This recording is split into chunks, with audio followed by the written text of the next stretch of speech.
रख रहे हैं। देश की राजधानी दिल्ली से मिल रही है संगठन महामंत्री से मुलाकात की मुख्यमंत्री भजनलाल शर्मा ने यहां, और आपको जानकारी दी कि करीब 45 मिनट तक मुलाकात हुई है। संगठन और सत्ता को लेकर चर्चा हुई है दोनों ही नेताओं के बीच में। कल शाम अमित शाह से भी मुलाकात कर चुके हैं मुख्यमंत्री। जेपी नड्डा से भी मुलाकात का कार्यक्रम है और हफ्ते भर में सीएम का ये दूसरा दौरा है दिल्ली का।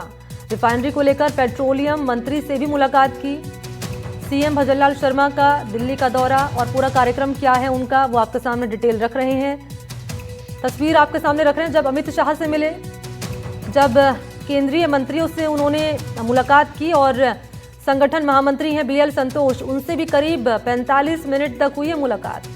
कल की बात करें तो अमित शाह से मुलाकात की है, गृह मंत्री हैं, और आज सीएम ने संगठन महामंत्री बीएल संतोष से मुलाकात की है। इस मुलाकात के दौरान सीएम ने सियासी हलचल समेत संगठन को लेकर चर्चा की है।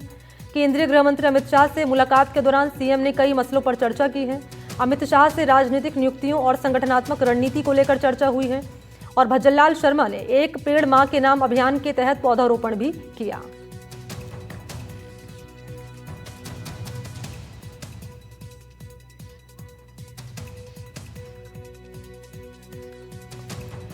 और इस वक्त मेरे दो सहयोगी इसी खबर पर ज्यादा जानकारी लिए लाइव मौजूद हैं। सुशांत पारिक इनपुट एडिटर हैं, जयपुर में उनकी मौजूदगी है, और इस बीच अखिलेश शर्मा है संवाददाता, दिल्ली में उनकी मौजूदगी। सबसे पहले अखिलेश जी, मैं आपके पास ही आ रही हूं, जरा बताएं कि इस मुलाकात का मजमून क्या रहा है, क्योंकि तस्वीरें जो सामने आ रही है उसमें ये दिखाया जा रहा है कि अमित शाह से मुलाकात की मुख्यमंत्री भजनलाल शर्मा ने, बीएल संतोष हैं, उनसे भी करीब 45 मिनट तक मुलाकात रही है। और क्या जानकारी इस मुलाकात से जुड़ी हुई?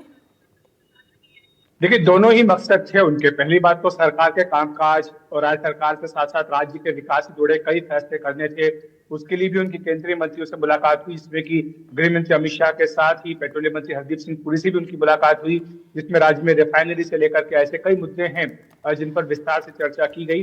और दूसरी महत्वपूर्ण बैठक जो थी वो बीजेपी के संगठन महासचिव बीएल संतोष के साथ आज हुई, जो करीब 45 मिनट तक चली है। माना जा रहा है कि इस बैठक में संगठन से जुड़े कई महत्वपूर्ण विषयों पर चर्चा की गई है, क्योंकि आप जानती हैं कि राजस्थान में ऐसे कई विषय हैं जो समय समय पर आते रहते हैं संगठन से जुड़े, और इसीलिए इनकी चर्चा करना बहुत आवश्यक हो जाता है। गृह मंत्री अमित शाह के साथ जो मुलाकात हुई, माना जा रहा है कि उसमें भी संगठन से जुड़े विषयों पर भी चर्चा की गई है। और साथ ही जो दूसरा उनका चूंकि दौरा था, जो पहला दौरा उनका पिछले सप्ताह में रहा है, उस दौरान उन्होंने पीएम नरेंद्र मोदी से भी मुलाकात की थी, और उसी समय उससे एक दिन पहले ही पूर्व मुख्यमंत्री वसुंधरा राजे भी दिल्ली में थी, उनकी भी मुलाकात पीएम नरेंद्र मोदी से हुई थी। तो ऐसे में जाहिर सी बात है कि राजस्थान को लेकर यहाँ पर दिल्ली के सियासी गलियारों में तमाम तरह की अटकलें लगाई जा रही हैं, लेकिन जो बीजेपी के सूत्र हैं उन्होंने स्पष्ट किया है कि राज्य में किसी तरह कोई नेतृत्व परिवर्तन नहीं होगा, बल्कि अभी जो मामले हैं संगठन से जुड़े, जिनमें कई नियुक्तियां करना शामिल है, उन्हीं सब मुद्दों पर चर्चा की जा रही है। ठीक है, आप रहिए मेरे साथ। अखिलेश जी, मैं लौटूंगी आपके पास। सुशांत, आपके पास आ रहे हैं, क्योंकि अखिलेश जी बता रहे हैं कि वसुंधरा राजे ने भी मुलाकात की और मुख्यमंत्री का भी दूसरा दौरा है दिल्ली का। तमाम नेताओं से लगातार मुलाकातें हो रही हैं, संगठन मजबूती को लेकर, राजनीतिक नियुक्ति को लेकर चर्चा इस मुलाकात में हुई है। देखिए, बिल्कुल फोकस इन्हीं चीजों को लेकर है, क्योंकि राजस्थान में जिस तरह की अटकलें थी वो खारिज हो गई हैं। पिछली मुलाकात जब मोदी के साथ हुई थी, पीएमओ से उनकी फोटो जो है वो शेयर की गई, उसके बाद साफ हो गया कि राजस्थान में किसी भी तरह का कोई बदलाव फिलहाल नहीं है।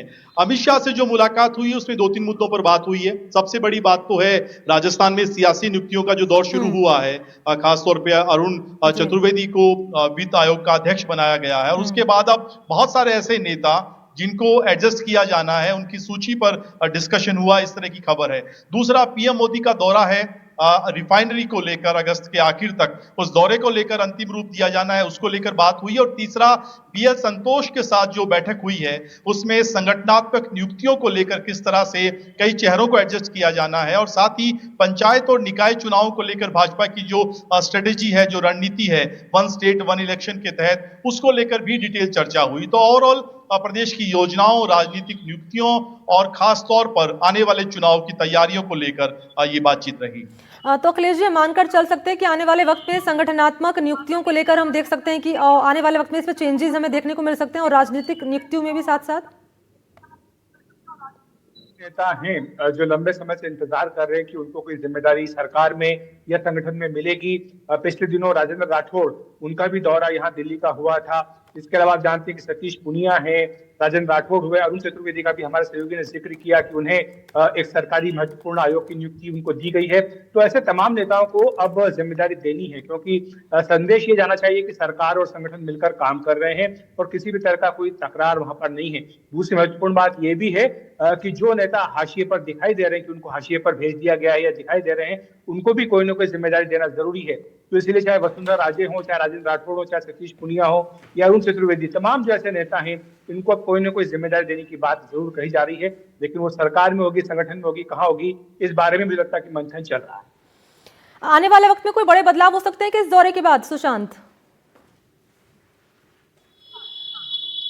देखिए, बड़े बदलाव नहीं, लेकिन जैसा कि अखिलेश जी कह रहे हैं, जिन नामों का उन्होंने जिक्र किया उन सबको एडजस्ट किया जाना है। एक लंबी सूची है ऐसे कद्दावर नेताओं की, उनमें से कुछ चुनाव हार भी गए हैं, चाहे वो सतीश पूनिया हो, राजेंद्र राठौड़ हो, या फिर वो लोग जो संघ की तरफ से जो नाम दिए गए हैं, और उन नेताओं को भी एडजस्ट करना है।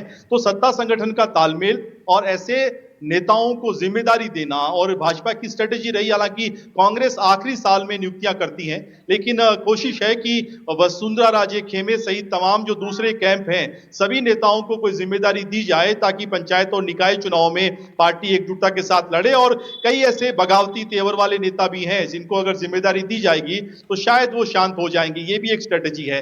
तो एक लंबा डिस्कशन संगठन महामंत्री के साथ हुआ, अमित शाह के साथ भी डिस्कशन हुआ, इस तरह की खबरें हैं, और माना जा रहा है कि जो मोदी का दौरा है उसको लेकर भी कुछ बातचीत आज की इस बैठक में जो है वो हुई है।